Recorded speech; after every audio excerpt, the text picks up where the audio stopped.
جو ابھی تک نام رستم شاہ محمد صاحب نے لیے کہ متوقع طور پر یہ کابینہ کا حصہ ہو سکتے ہیں، اور جو کچھ نام ابھی تک میڈیا میں آ رہے ہیں، یہ تمام لوگ کمال کے جنگجو رہے ہیں، لیکن آپ نہیں سمجھتے کہ کاروباری حکومت چلانا ایک بالکل مختلف مرحلہ ہوتا ہے، ایک بالکل مختلف چیز ہے؟ تو اس کے لیے ٹیکنوکریٹس درکار ہیں، جو مختلف شعبے ہیں ان کے ماہرین چاہیے طالبان کو۔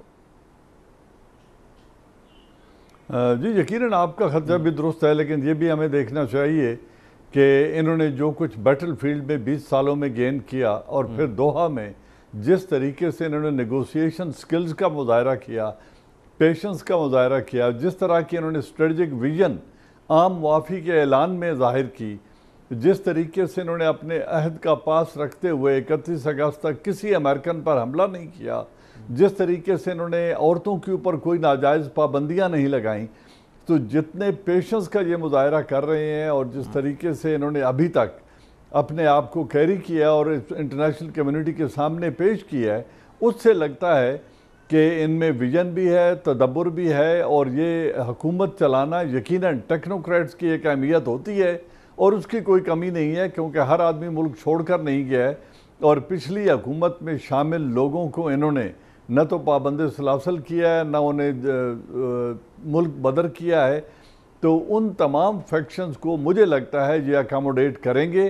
لیکن سپیکولیٹ کرنے سے بہتر ہے کہ اگر تھوڑے وقت کا انتظار کر لیا جائے جب تک یہ اناؤنس کرتے ہیں۔ ابھی مجھے لگتا ہے جیسے رستم شاہ محمد صاحب کہہ رہے ہیں کہ ایک براڈ سٹرکچر تو یہ اناؤنس کر دیں گے، چند اہم پوزیشنز کا اعلان، فورن منسٹر ہو گیا، فائنانس منسٹر ہو گیا، پریزیڈنٹ آف دی کنٹری ہو گیا، روحانی جو اسپرچل لیڈر ہیبت اللہ اخونزادہ ہی رہیں گے، اور باقی چند اہم پوسٹوں کا اعلان کرنے کے بعد پھر جب یہ اپنی کیبنٹ کو وسیع کرتے ہیں، توسیع دیتے ہیں، اس پر دیکھنا ہوگا کہ یہ کن کن لوگوں کو اکاموڈیٹ کرتے ہیں، اور جو ان کے پروونسز ہیں ان کا سٹرکچر کیا ہوگا، کیونکہ تاریخی طور پر مضبوط مرکزی حکومت اور ڈیپینڈنٹ پروونسز کبھی نہیں رہے افغانستان میں۔ وہاں ایک قسم کا جو کونسل آف ایلڈرز ہے، لوئے جرگہ ہے، اس کے ذریعے ایک مرکزی حکومت تو بنتی ہے اور ان کے الیکشن بھی یقیناً ہوتے ہیں، لیکن جو صوبے ہیں اس میں اپنے اپنے جو ٹرائبل ہیڈز ہیں ان کا ہولڈ، ریونیو کلیکشن اور اپنا ایک نظام، اور اپنے ملیشیا تک وہ اپنے ضرور رکھتے ہیں۔ تو اب دیکھنا یہ ہے کہ اپنی جو روایت ہے کیا اس سے مکمل ڈپارچر کرتے ہیں، یا روایات کے مطابق ایک حکومت کا قیام کرتے ہوئے اپنی ایکسیپٹیبلٹی کو ملک کے اندر بڑھاتے ہیں، کیونکہ جو بھی حکومت ملک کے اندر ایکسیپٹیبل ہوگی وہ انٹرنیشنل قوتوں کو یقیناً ایکسیپٹیبل ہوگی یا ایکسیپٹ کرنی پڑے گی۔ جس طرح سے ہم دیکھ رہے ہیں کہ ایک جانب تو جو افغانستان میں حکومت بننے جا رہی ہے، جو طالبان ہیں، روس کے ساتھ، پوری دنیا کے ساتھ بہترین سفارتی تعلقات چاہتے ہیں، معاشی طور پر بھی انہیں سپورٹ چاہیے۔ چین نے یہ کہا بھی ہے کہ وہ افغانستان کو ترقی یافتہ بنانے میں کردار ادا کریں گے۔ کس حد تک وہ یہ کردار ادا کر سکتے ہیں افغانستان میں؟ جی یقیناً اس میں کوئی دو رائے نہیں ہے، جس طرح ابھی ہم پہلے بات کر رہے تھے کہ اگر طالبان اپنے آپ کو ایکسیپٹیبل بناتے ہیں، اور جو سینسٹیوٹیز ہیں ریجنل کنٹریز کی، خواہ وہ ایران ہو، پاکستان ہو، چائنا ہو یا رشیا ہو، سب کے کوئی نہ کوئی خدشات ہیں کہ افغانستان کی سرزمین خدا نخواستہ دہشت گرد تنظیمیں ان کے خلاف استعمال نہ کریں۔ اگر وہ اس چیز کو انشور کر سکتے ہیں تو پھر کوئی وجہ نہیں ہے، کیونکہ اتنا انٹر ڈیپینڈنس ہے اس ریجن کی، اور جو کنیکٹیوٹی ہے ریجن کی وہ مشروط ہے افغانستان کے امن سے۔ سینٹرل ایشیا اور روس یقیناً ساؤتھ کی طرف آنا چاہتے ہیں، اور وارم واٹرز عربین اوشین کے اور گوادر تک وہ رسائی چاہتے ہیں۔ اسی طرح چائنا یہاں سے گزر کر سینٹرل ایشیا، ایشین ریپبلکس اور یوریشیا کی طرف جانا چاہتا ہے۔ ایران اپنے بارڈرز محفوظ اور پرامن چاہتا ہے، پاکستان اپنے بارڈرز کو پرامن اور محفوظ چاہتا ہے، اور جو ٹریڈ ہے پاکستان کے ساتھ ہم اس کو بھی بڑھاوا دینے میں انٹرسٹ رکھتے ہیں۔ جو پاکستان کے اندر ریفیوجیز ہیں 3 سے 4 ملین کے نزدیک، ہم ان کی پرامن واپسی کی خواہش بھی رکھتے ہیں، اور ہم یہ بھی چاہتے ہیں کہ افغانستان کے اندر سٹیبلٹی ہو تاکہ مزید ریفیوجیز جو ہیں وہ نہ آئیں۔ تو ان تمام خدشات کو اگر وہ ایڈریس کرتے ہیں تو یقیناً ریجن بھی فارورڈ آئے گا۔ چائنا اپنے معاشی مفادات کو ان کے ساتھ لنک کرتے ہوئے بڑھاوا دیتے ہوئے افغانستان کی ترقی میں ایک رول ادا کرے گا. روس بھی یہی رول ادا کرنے کو تیار ہے, لیکن اس وقت ڈیمانڈز کی بھوچھاڑ کرنے کی بجائے اگر ہم ان کی لیمیٹیشنز کو سمجھیں, جس طرح ایک ڈیموکریٹک سیٹ اپ میں جب کوئی پارٹی اکثریت حاصل کر لیتی ہے تو ان کو حکومت بنانے کے لیے ایک مناسب وقت دیا جاتا ہے, اور وہ اس وقت کا استعمال کرتے ہوئے پھر اپنی پالیسی سپیچ کرتے ہیں. اور ایک کلیشے بن گیا ہے کہ فرسٹ 100 ڈیز کو دیکھا جاتا ہے امریکہ میں بھی, ہمارے ملک میں بھی, کہ پہلے 100 دنوں کی پرفارمنس کیا ہے. اسی طرح کے ہمیں توقعات رکھنی چاہیے, لیکن جو امورل بین ہے ان کے فائنینسز کے اوپر, جس طرح ایسٹ فریز کیے گئے ہیں, جس طرح IMF کو روکا گیا ہے, ورلڈ بینک کو روکا گیا ہے, اگر اس طرح کا معاشی سکویز لگایا گیا تو یقیناً طالبان کی مشکلات میں اضافہ ہوگا. اگرچہ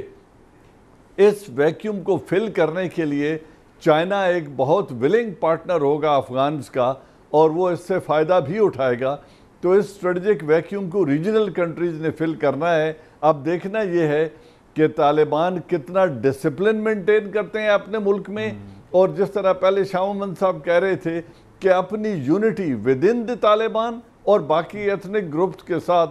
وہ کیسے ایک یونین کریٹ کرتے ہیں, ایک یونٹی کا مظاہرہ کرتے ہیں. اگر یہ دو کام ہو گئے تو مجھے لگتا ہے یہ تمام تر مراحل وہ بخوبی طے کر پائیں گے. اسی تمام تر صورتحال پر بات کرنے کے لیے ہمیں جوائن کیا ہے میجر جنرل ریٹائرڈ اعجاز اوان صاحب, اور رستم شاہ محمد صاحب افغان سیاسی امور سے متعلق تجزیہ پیش کریں گے, ہمارے ساتھ موجود ہیں. بہت شکریہ آپ مہمانوں کا. سب سے پہلے رستم شاہ محمد صاحب آپ کے پاس آنا چاہوں گا. سب یہ جاننا چاہ رہے ہیں کہ اس حکومت کے خد و خال کیا ہوں گے, کیا جو ایران میں حکومت کا نظام ہے اس طرح کا کوئی نظام ہوگا؟ خد و خال واضح ہو جائیں گے میرے خیال میں کچھ دیر کی بات ہے, اور اغلب گمان یہی ہے کہ ایک اسپریچول گائیڈ ہوگا ان کا, ہیبت اللہ خنزادہ ہوں گے, وہ حکومت میں شامل نہیں ہوں گے براہ راست, لیکن حکومت کو گائیڈنس دیں گے, پالیسی فارمولیشن میں حکومت کی مدد کریں گے, اور ان کے افکار, ان کے خیالات جو ہیں ان سے مستفید ہوگی ساری کابینہ. اور کابینہ میں یہی لوگ ہوں گے جو کہ ان کے کرتا درتا ہیں. ان میں ملا یعقوب بھی شامل ہیں, ملا عمر کے بیٹے ہیں,